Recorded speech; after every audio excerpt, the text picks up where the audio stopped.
গরমের সময় গরম ভাত দিয়ে কাঁচা আম দিয়ে বানানো টক ডাল খেতে কিন্তু বেশ ভালো লাগে। তো চলুন দেখে নেওয়া যাক এটা কীভাবে বানাতে হয়। তো প্রথমেই একটা পাত্রে মুসুরির ডালটা দিয়ে দিলাম। এবারে 1 চামচ নুন দিয়ে অল্প একটু নেড়ে নিয়ে এটাকে ঢেকে দেবো সেদ্ধ হওয়ার জন্য। মোটামুটি ডালটা সেদ্ধ হয়ে এসছে, এবার এর মধ্যে একটা কাঁচা আম কেটে দিয়ে দেবো। আমটা দেওয়ার পর অল্প একটু হলুদের গুঁড়ো দিয়ে এটাকে ভালো করে নেড়ে চেড়ে নিয়ে ঢেকে দেবো আমটা যতক্ষণে সেদ্ধ হচ্ছে। তো এখানে আম আর ডাল দুটোই ভালো মতো সেদ্ধ হয়ে গেছে।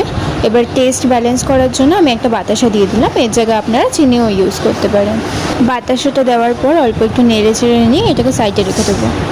এবার সাইডে একটা কড়াইয়ে একটু সর্ষের তেল দিয়ে দিলাম, সঙ্গে 2টো শুকনো লঙ্কা ও অল্প গোটা সর্ষে দিয়ে এটাকে ভালো করে ফোড়ন দিয়ে নেবো।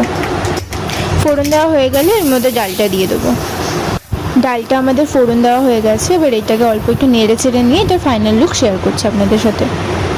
রেসিপিটা আপনারা অবশ্যই ঘরে ট্রাই করবেন। ভিডিওটা কেমন লাগলো কমেন্ট করে জানাবেন, লাইক করবেন, শেয়ার করবেন, চ্যানেলে নতুন হলে সাবস্ক্রাইব করবেন, আর ফেসবুক পেজ থেকে দেখে থাকলে ফলো করে দেবেন।